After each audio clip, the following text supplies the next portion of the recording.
we have the virtually indestructible ball, and we have the 14-inch Jolly ball.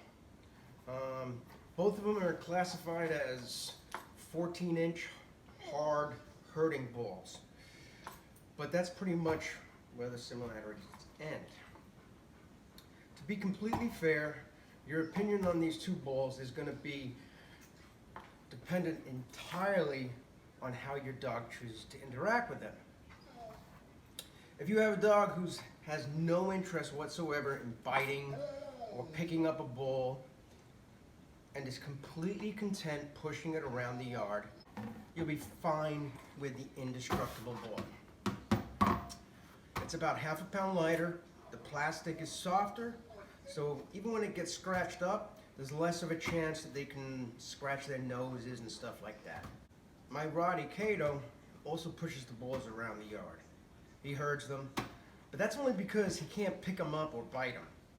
This guy here, the Jolly Ball, is just a hair under 14 inches, but the virtually indestructible ball is about 13 and a half inches. The Jolly Ball weighs about 3 pounds, and the indestructible ball is 2.5 pounds. The thickness of the plastic is surprisingly the same. The Jolly Ball has a removable plug, so you can fill it with sand and stuff like that. The indestructible ball just has this tiny drain hole. What does this really mean for you and your dog? The size difference is pretty much negligible, so I don't think it's much of an issue. The hardness of the plastic makes a huge difference between the two balls. The size and the hardness create a ball which is extremely durable, even for large breeds or aggressive chewers, although it does take a little modification. The virtually indestructible ball that they claim is hard plastic can be relatively easily dented or deformed. You see, I put my elbow on this thing and push down, you got a massive dent. And the dog can do that pretty easily too. And what happens is, you get this. Didn't take very long for this to happen. Deformed it, bit down, and that was that. This one lasted about 40 minutes. This guy, after a little modification, lasted, like 3.5 months. Sometimes the dent here will pop back out. Sometimes it won't.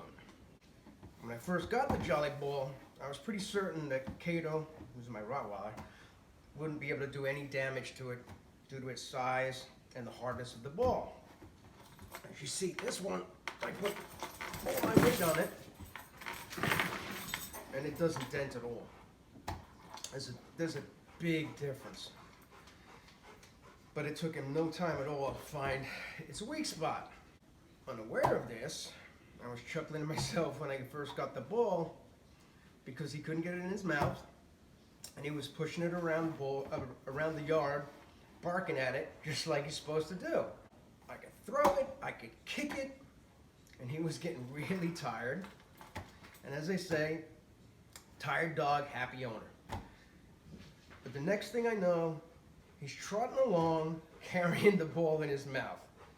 As it turns out, that recessed plug in the ball gives it like a perfect spot to bite down, and eventually he's able to pick it up.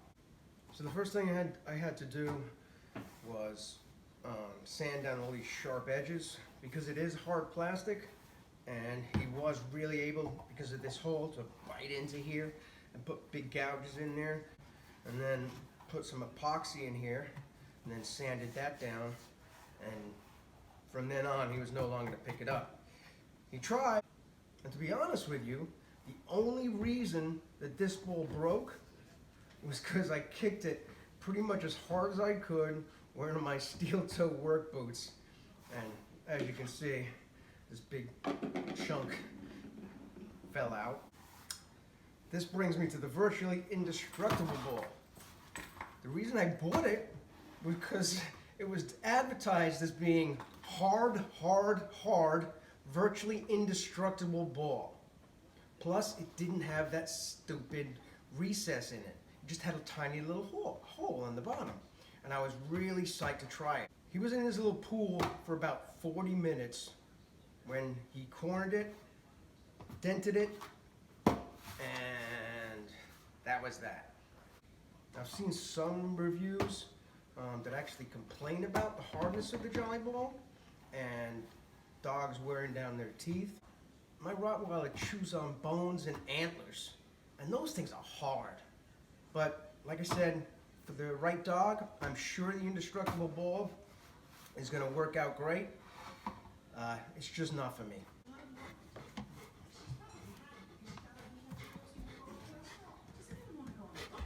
Okay.